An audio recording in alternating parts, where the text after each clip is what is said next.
Nous les Normands, nouvel épisode. Bonjour à toutes et à tous, soyez les bienvenus si vous nous rejoignez sur BFM Normandie. C'est l'émission où l'on valorise celles et ceux qui font vivre notre territoire et on partage aussi avec vous leurs histoires et leur savoir-faire. Un grand témoin à chaque émission et cette semaine on reçoit Sébastien Monod. Bonjour Sébastien. Bonjour Bastien. Vous êtes écrivain rouennais, vous vivez en Normandie depuis l'âge de 6 ans et vous êtes l'auteur de plusieurs ouvrages consacrés à Étienne Dao. Vous allez nous raconter votre passion pour cet artiste dans un instant. Avec À mes plaisir. côtés pour vous accompagner, Dominique Kropskov, bonjour. Bonjour Bastien. Vous allez nous emmener comme chaque semaine dans un lieu normand. Oui, les écrits où Ça vous Écrits. dit quelque chose? Ça me parle de nom. Ouais, de nom. Bah écoutez, c'est tout près de Jersey, entre Barneville-Carteret et Jersey. C'est un caillou, on en parlera tout à On l'heure. parlera de ce caillou tout à l'heure. Et puis Gauthier Le Nôtre, bonjour Gauthier. Bonjour Bastien. Le portrait avec vous d'une personnalité normande. Oui, tout à fait. Aujourd'hui, une femme, une écrivaine, tout comme vous.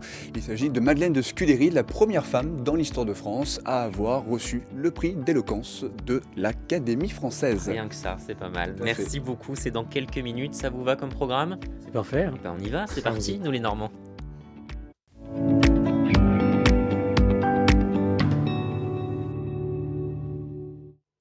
Sébastien Monod est donc notre invité cette semaine. J'ai une question très simple. Étienne Dao, qu'est-ce qu'il représente pour vous? Ah là là, c'est la personne qui m'a accompagné musicalement toute ma vie, mais pas seulement finalement. Parce qu'il est là avec ce qu'il apporte, tout le côté positif qu'il véhicule dans ses chansons, mais aussi en tant qu'homme, parce que c'est vraiment un être qui pour moi est entier, c'est-à-dire que l'homme et l'artiste, c'est exactement la même personne. Et ça, vraiment, j'adore. Vous dites j'ai été contaminé par le virus Étienne Dao. Ouais, ouais, pendant l'adolescence, ça devait être, oui, je sais pas, 13, 14 ans. C'est l'époque où on découvre un Ouais. peu tout. On est fan de plein d'artistes. Et puis voilà, Étienne Dao a accompagné cette jeunesse. Au début, c'était un peu lointain. Il était là, à la radio, il était partout, dans les supermarchés, même jusque dans comment on appelle ça, l'autoradio du combi Volkswagen de mes parents quand on allait en vacances. Vraiment des souvenirs de week-end à Rome, entendus comme ça sur la côte normande ou bretonne quand on allait se balader. Et puis après, je me suis dit, ouais, c'est bien, mais allons-y, on va écouter les albums. Il y a eu Pour nos vies martiennes, Paris et ailleurs, et là, vraiment, coup de foudre musical, vraiment. Justement, comment vous en êtes arrivé à écrire sur cet artiste? Eh ben, c'est assez drôle parce que les gens qui me connaissent connaissent mon goût pour sa musique, savent que j'écris évidemment, et on m'a beaucoup demandé alors pourquoi tu n'écris pas sur Étienne Dao? Je dis, bah, il y a déjà eu des choses, il y a déjà eu des biographies très bien faites. Vous voyez vraiment pas ce que je pouvais apporter en fait. Et puis en 2020, voilà, ça m'est tombé dessus. Très tardivement, hein, 2020, c'était il y a 5 ans. Et par rapport à tout ce parcours que là que j'ai évoqué, voilà, il y a eu du temps. C'est parce que m'est venue une idée. Je me suis dit, mais c'est vrai que cet artiste va piocher très souvent dans la culture, dans sa culture, dans les arts, pour raconter des histoires. Alors, il fait beaucoup de références, beaucoup de clins d'œil à des scènes de cinéma, à des vers de poèmes, des extraits de romans, des titres. Enfin, il s'empare de tout ça. C'est vraiment une grande richesse. Et j'ai commencé à prendre des notes. Et j'ai vu que je remplissais je sais pas, une quarantaine de feuilles comme ça sur Word. Et je dis, bah, j'ai quand même de la matière pour faire quelque chose. Je pensais faire un article, tout simplement, et puis de me mettre à disposition. Puis à un moment, je me dis, bah non, avec tout ça, c'est un livre. Donc ça s'est vraiment imposé. Le confinement, le premier est arrivé. J'avais un temps royal devant moi pour commencer à bosser. Ce que j'ai fait, voilà, et puis ça a coulé en 2 mois, quasiment. J'ai écrit vraiment ce livre. Après, j'ai peaufiné tout ça, j'ai interviewé Étienne, etc. Et plein de gens qui ont travaillé avec lui. Mais ça s'est fait très vite, comme quoi c'était en moi, en fait. C'est beaucoup ça, je pense, pour les auteurs. Et le dernier livre en date, le voici, Dao, une vie en chanson chez Hugo Doc. Votre chanson préférée, à vous, c'est laquelle? Ça tourne beaucoup. Enfin, il y a Il y a quand même quelques chansons qui reviennent, c'est Le Grand Sommeil, un de ses premiers succès, sinon le premier succès vraiment, c'est la chanson qui a fait connaître, mais des chansons pas très connues aussi, comme La Baie, je pense que ça vous dit peut-être pas grand-chose, mais une très belle chanson écrite par Étienne, mais composée par Jérôme Soligny, et vraiment magnifique, chanson cinématographique, mais aussi L'Homme qui marche, Tomber pour la France, vraiment. Il y a Soligny d'ailleurs qui est évoqué dans le livre. Oui, oui, oui, il a répondu, mais vraiment, il a super bien fait les choses. Il m'a fait une vidéo pour me répondre à mes questions, parce que voilà, il voulait bien faire les choses, il voulait vraiment prendre un moment pour ça, parce que sinon, il retardait toujours l'interview.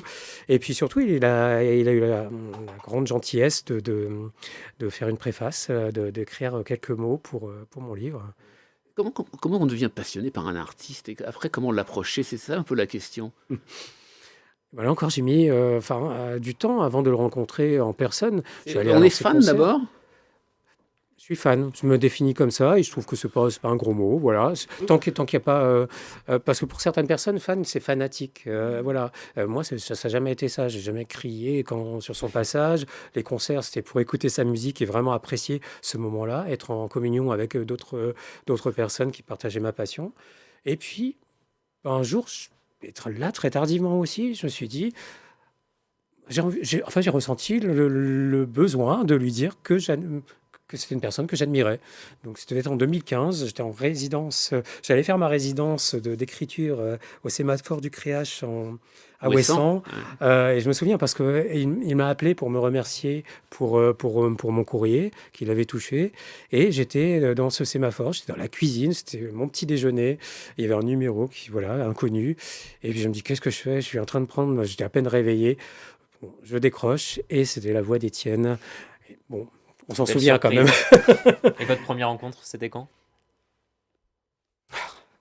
Je pense que Vous j'avais l'avez oublié. attendu. Non, j'ai attendu peut-être à la sortie du 106 à Rouen, après un concert, à la sortie des artistes. Peut-être, ou peut-être avant. Il y a eu plusieurs rencontres, en fait, en tant que fan, ou en dédicace dans des librairies pour signer des disques. Mais il y en a eu plein. Non, non, non, la première, ça y est, ça me revient. C'était au Fou du Roi, quand c'était présenté par Stéphane Bern sur France Inter. Et j'avais assisté à l'émission. Et là, c'est très ancien par contre. Et j'étais dans le public.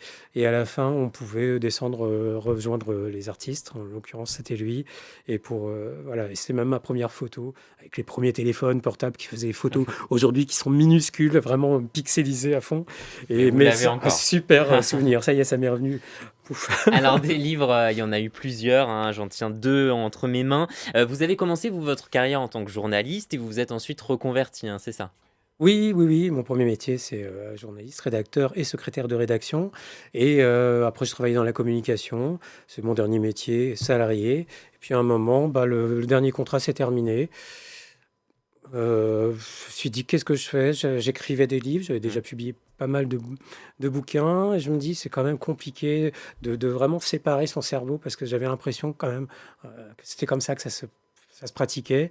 Et puis surtout, je travaillais du lundi au vendredi. Le samedi, le dimanche, j'allais en salon du livre. Je faisais des dédicaces. Je devais travailler sur mes livres. Et je me dis, mais c'est compliqué, ça devient compliqué. J'ai décidé de miser sur la carrière d'écrivain. Peut-être que je gagnais un peu moins d'argent, mais je gagnais en liberté et en passion. Vraiment, c'est royal, quoi.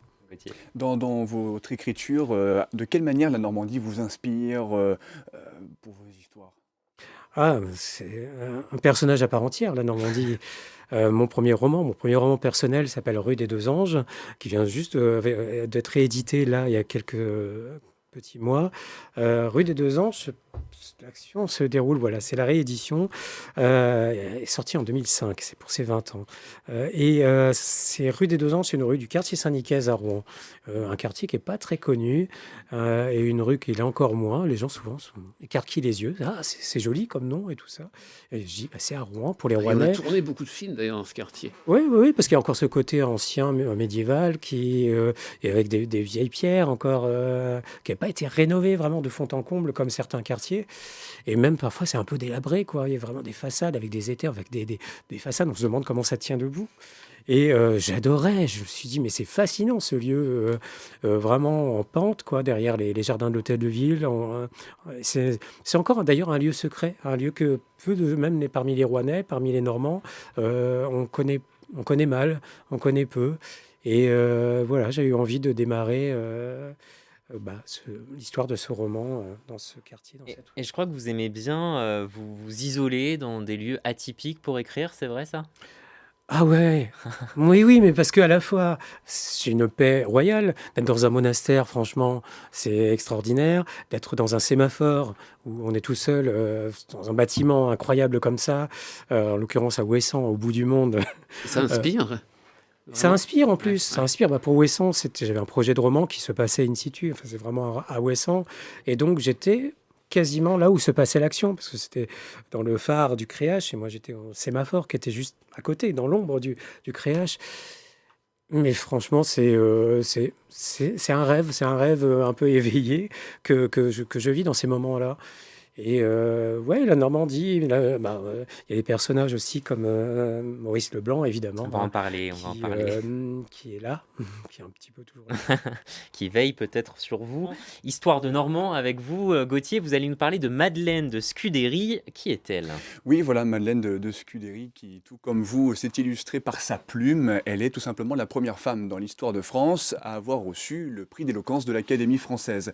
Elle est née au Havre, nous sommes en 1607, décédée en 1701, donc une longue vie, 93 ans tout de même, et rien ne l'a prédestinée à avoir une telle carrière, si puis-je dire, puisqu'à 6 ans, elle s'est retrouvée orpheline avec son frère, l'illustre Georges de Scudéry, et a été prise sous son aile par son oncle, un brillant ecclésiastique éclairé qui a pris en charge toute son instruction, le latin, l'italien, l'histoire, les arts, la rhétorique, bref, tout pour l'introduire dans la bonne société parisienne de l'époque, auprès des membres de la cour, et notamment dans les salons littéraires. Vous savez, ces salons littéraires qui étaient de véritables sociétés d'émulation intellectuelle, là où elle a fait ses marques, et elle a aiguisé sa plume, mais également son verbe. Alors parlez-nous un petit peu de sa carrière. Alors, ses premiers écrits apparaissent aux alentours des années 1640. Il y en a eu d'autres qui ne portaient pas son nom, puisque c'était compliqué pour l'époque. Je peux vous citer notamment en 1635 un ouvrage intitulé Artémise, princesse de Carie,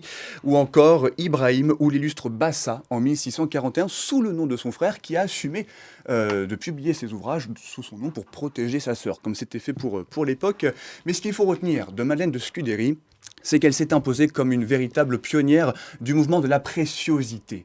Nous sommes en plein essor de ce mouvement où les femmes ont pris part à la littérature pour élever le vocabulaire, le langage, le rendre plus noble, le rendre plus beau. Et au bout du compte, c'est Madeleine de Scudéry qui en a été la principale figure, avec de nombreux ouvrages. Je peux vous en citer deux notamment, les plus illustres de notre Normande, Artamène ou le Grand Cyrus, considéré comme l'un des plus longs romans de l'époque, avec 13 000 pages, s'il vous plaît.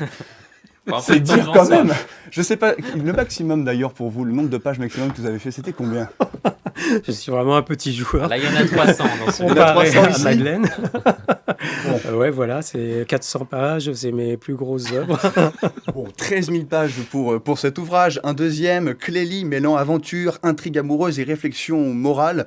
Bref, notre Normande s'est imposée comme une pionnière. En 1652, elle-même a décidé d'ouvrir son propre salon particulier, avec ses salons du samedi, où toute l'érudition parisienne est venue pour discuter, débattre, et notamment les femmes. Mais c'est une œuvre qui l'a fait entrer dans l'histoire, cher Bastien. Et en quoi est-elle rentrée dans l'histoire, justement? Eh bien, par une œuvre qui s'intitule Discours de la gloire, qui l'a permis d'être couronné de succès en 1671 par l'Académie française, je l'ai dit. En fait, dans ce texte, Madeleine de Scudéry, elle réfléchit sur la notion de gloire, en particulier à travers le prisme de la condition des femmes. Dans cet ouvrage, elle interroge la manière dont la gloire est traditionnellement définie, souvent comme la reconnaissance publique d'actes héroïques ou de grandes réalisations, généralement attribuées aux hommes, mais elle veut que ce soit également pour les femmes. Et donc, au bout du compte, elle critique l'exclusion des femmes des domaines de la gloire, des guerres, de la politique, et a souhaité faire en sorte qu'elles puissent commencer de plus en plus à s'exprimer dans ce dossier-là. Et elle s'est fait connaître justement, couronnée, je l'ai dit, par l'Académie française. Et je vous ai diffusé une petite citation que vous voyez, chers téléspectateurs, j'aime bien vous la citer, qui résume en réalité ce que représente encore aujourd'hui dans l'histoire de France notre Normande. Si la Grèce autrefois fertile en beaux esprits s'applaudit soit de voir sa Sappho sans pareil, la France en Scudéry produit une merveille qui ne lui fait pas moins d'honneur par ses écrits. Ah bah, merci beaucoup Gauthier pour cette découverte de Madeleine de Scudéry, une pionnière, donc on l'aura compris. On va revenir, Sébastien Monod, avec vous sur votre Normandie, votre vision de notre région. D'abord, vous nous avez, dans le questionnaire qu'on donne à nos invités, parlé de votre premier souvenir marquant, la présence des forêts. Racontez-nous. Oui, oui, oui. Je suis né en Bourgogne, à Sens. Je suis pas bourguignon pour autant, hein. C'est parce que mon père était muté dans sa jeune carrière. Et puis voilà, il était là quand je suis arrivé à ce moment-là. Bref. Et après, on est remonté vers la région parisienne et retour en Normandie, berceau maternel. Mon père étant breton. Je situe. C'est ça, on peut perdre le fil. Et j'ai plutôt des souvenirs de campagne. J'ai des souvenirs de bord de Lyon, des choses comme ça. Pas trop de forêt, éventuellement un peu Fontainebleau, voilà. Non, mais j'avais moins de 6 ans, donc on n'a pas encore beaucoup de souvenirs. Et surtout, alors, en Normandie et à Rouen, Darnétal précisément, c'est là j'ai passé une grande partie de mon enfance. Il y avait déjà le bois du Roule. Avec mes parents, on allait dans la forêt de Roumar, on allait dans la forêt verte, on allait beaucoup comme ça se balader le dimanche dès qu'il faisait beau. Et c'est vrai que ça m'a émerveillé. Mm. Je sais pas, j'ai peut-être quelque chose en moi, un attrait pour la verdure. La couleur verte est ma couleur préférée. Je sais pas, ou peut-être que c'est né avec ces balades, mais mon père aussi aimait beaucoup la mer, on allait beaucoup en bord de mer. Mais ouais, la forêt, c'est mes grands souvenirs de jeunesse. Ouais. Je voudrais aussi qu'on parle de l'impressionnisme, rattaché évidemment à notre région. Vous avez organisé d'ailleurs des randonnées littéraires dans Ouais. des lieux emblématiques, c'est ça, de la Normandie? Oui, oui, oui, pour une édition du festival Normandie Impressionniste. J'ai participé à trois éditions, vraiment à chaque fois avec un grand plaisir, avec une volonté d'apporter quelque chose un peu différent, un peu nouveau, avec cette prétention en tout cas, mais ce plaisir, ça a marché très bien, notamment ces randonnées littéraires. Pour la première, j'avais dû refuser du monde, c'était, je crois, à Rouen, sur la côte Sainte-Catherine.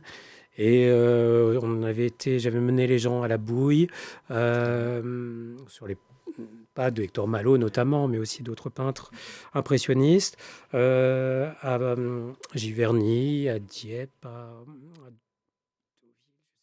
ça date un petit peu, j'avoue. Mais j'ai un grand souvenir de partage, parce que j'avais proposé aussi aux gens, s'ils le souhaitaient, de lire des extraits. Et je me souviens qu'une femme, sur la côte Sainte-Catherine, on s'était posé, on était sur l'herbe, il faisait beau, on Belle était vue tout sur là-haut, Rouen. voilà. Et une femme avait levé la main, moi j'ai quelque chose, et elle avait chanté une chanson, voilà, a cappella, comme ça, spontanément, dans ce petit comité. Je trouvais ça super courageux déjà, et super bien. Des moments très, très forts comme ça. Et j'avais adoré toutes ces rencontres, ces randonnées littéraires qui mettaient vraiment en regard l'impressionnisme, les peintres qui avaient sur le territoire voilà, peint ces paysages, depuis la côte Sainte-Catherine, il y en a beaucoup. Et puis des auteurs locaux, pardon, voilà. Et parmi les endroits aussi que vous appréciez, il y a la route des abbayes, dont vous nous avez parlé. Oui, ça c'est aussi lié à un souvenir d'enfance, je crois. La route des abbayes liée à la route des fruits.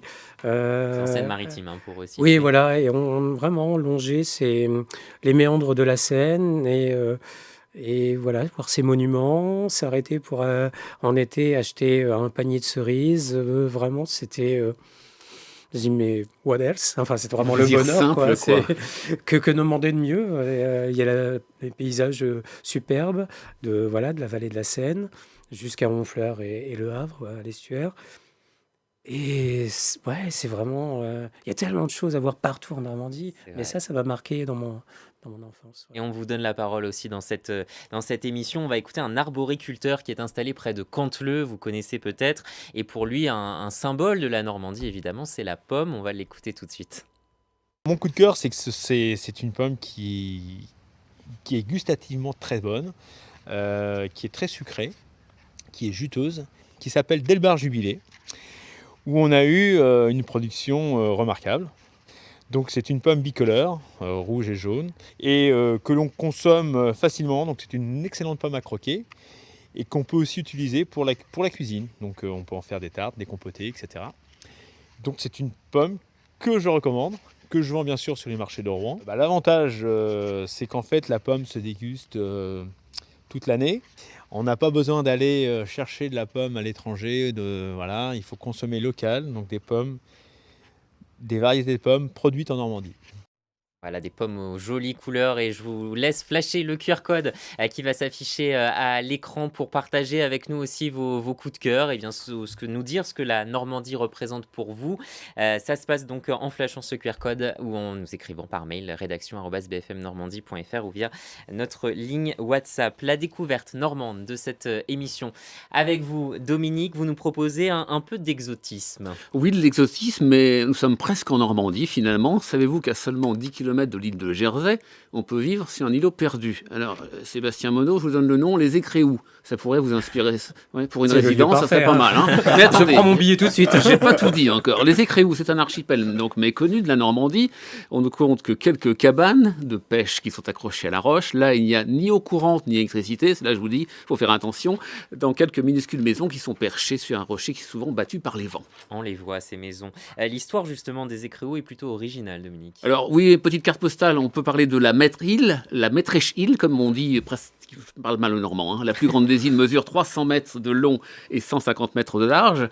Sont visibles sur cette île les ruines d'une chapelle et d'un prieuré. Il faut savoir qu'en 1203, Jean Santerre, duc de Normandie, céda les Écréaux à l'abbaye du Val-Richer afin qu'elle se construise une chapelle sous la juridiction du prieur de Saint-Martin de Jersey. Je parle sous contrôle.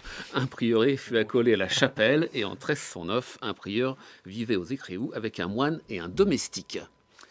En 1413, j'ai pas fini, les moines retournèrent à Val-Richer, l'église et le prieuré sont abandonnés et tombent ensuite en ruine. On peut aussi compter la Marmotière, qui est une île beaucoup plus petite, elle mesure 150 mètres de long sur 80 mètres de large, et il y a même une très officielle maison des douanes au sommet de laquelle flotte le drapeau non pas normand, mais de Jersey. J'avais donc pris un peu d'avance. Est-ce qu'on peut résider sur les Écréaux? Alors oui, on peut résider sur les Écréaux, mais les Écréaux, c'est quand même un territoire qui se mérite. Alors c'est classé territoire britannique, ça dépend de Jersey, vous l'avez compris. L'île n'est jamais habitée toute l'année, c'est pas possible.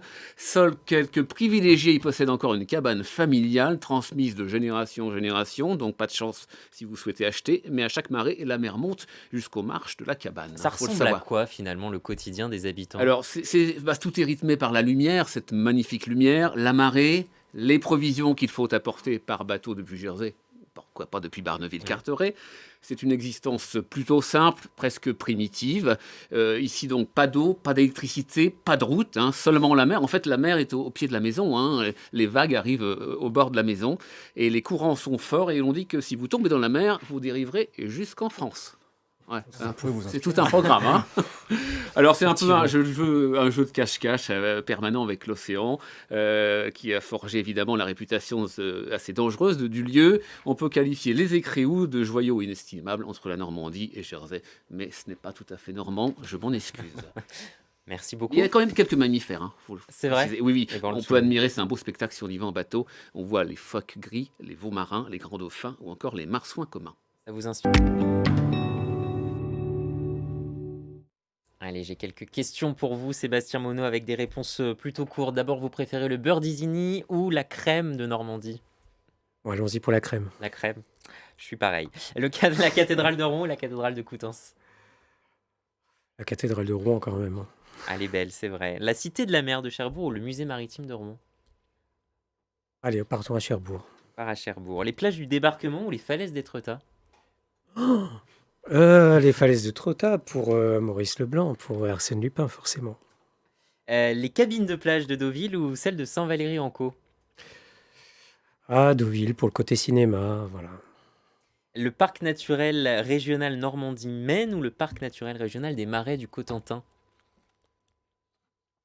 Cotentin. Le Cotentin. Ouais.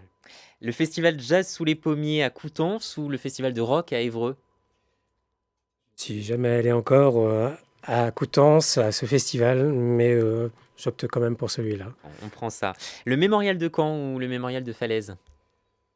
Ah, le mémorial de Caen. Le carnaval de Granville ou la foire Saint-Romain à Rouen? Là encore, je n'y suis jamais allé, mais le carnaval de Granville. Carnaval de Granville. Et une dernière question, est-ce que vous êtes plutôt un Normand maritime ou un Normand terrien? Oh, définitivement maritime.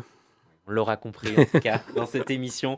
Je rappelle le titre de votre dernier ouvrage, Dao, une vie en chanson. C'est chez Hugo Doc. Merci beaucoup Sébastien Monod d'être venu Merci à vous. sur notre plateau dans cette émission de Nous les Normands. Merci à tous les deux Merci Sébastien. de m'avoir accompagné. C'est toujours un plaisir de vous retrouver. Et merci à vous de nous avoir suivis. On se retrouve très vite pour une nouvelle émission sur BFM Normandie.